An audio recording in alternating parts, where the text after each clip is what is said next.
Beauty কন্টেস্টে গেলেই সব ধরনের ওয়েস্টার্ন ড্রেস পরতে হবে, এটা যেমন সত্য, বাট একই সাথে আরও একটা ব্যাপার হচ্ছে আপনি চাইলে আপনার মতো করে ফ্যাশন ক্যারি করতে পারেন। দেখুন, আমি যে ফ্যাশনটা ক্যারি করতে পারি না নিজ দেশে, সেটা বিশ্বমঞ্চে আমি কীভাবে ক্যারি করবো? আমি তো কনফিডেন্ট হব না। আমি তেমনভাবে নিজেকে রিপ্রেজেন্ট করে আসব।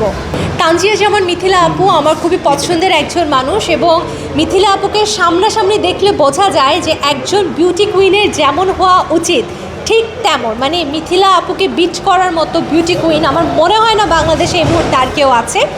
পোশাকের যে ব্যাপারটা, মিথিলা আপু আসলে যে ধরনের পোশাক ক্যারি করতে পারে, যেগুলো তার ফিটনেসের সাথে চায়, সেগুলো পরেছে, এবং আমি এটাকে খুবই অ্যাপ্রিসিয়েট করি যে বাংলাদেশেও একটা মেয়ে হয়ে বিশ্বমঞ্চে এটা উনি প্রমাণ করে দিয়েছেন যে বাংলাদেশের মেয়েরাও আরও 10টা মেয়ের মতো চাইলে নিজেদেরকে ক্যারি করতে পারে সুন্দরভাবে। তবে আমার ক্ষেত্রে হয়তো আমি সেটা পারবো না, কারণ আমার ফিটনেস বা আর আনুষঙ্গিক অনেক বিষয় মিলে আমি কতটা পারফেক্ট এখনও হয়ে উঠতে পারিনি, অতটা পারফেক্ট। আমি যেভাবে রিপ্রেজেন্ট করতে পারবো নিজেকে, আমি সেভাবে রিপ্রেজেন্ট করব। নিজেকে ফিট করতে আমি এই মুহূর্তে প্রতিদিন জিমে যাওয়ার চেষ্টা করি, হয় না, বাট সপ্তাহে 2 থেকে 3 দিন অ্যাটলিস্ট আমি চেষ্টা করি।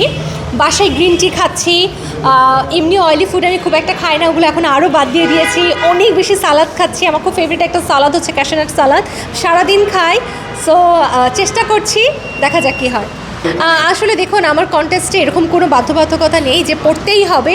তো আমি যখন প্যাজেন্ট সিলেক্ট করছিলাম যে কোথায় আমি অ্যাপ্লাই করব, আমি ফার্স্টে এটা দেখেছিলাম যে আসলে আমার কী পড়তে হবে, কারণ আমি চাই বাংলাদেশের মানুষকে এটা প্রমাণ করতে, যেটা আমার শুরু থেকে মিডিয়াতে আসার শুরু থেকে এটা ছিল যে আমি তমরসের ঠিক সেই মানুষটা যাকে দেখতে একদম অ্যাভারেজ একটা ঢাকার মেয়ে মনে হয়, যার পোশাক একদম অ্যাভারেজ একটা ঢাকার মেয়ের মতো।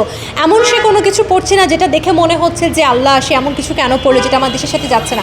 মিডিয়াতে কাজ করার জন্য যেমন আজকে দেখুন হয়তো অনেক ভারী জামা পরছি, অনেক গেটআপে আছি, বাট স্টিল শালীনতা বজায় রেখে পোশাক পরার চেষ্টা করছি।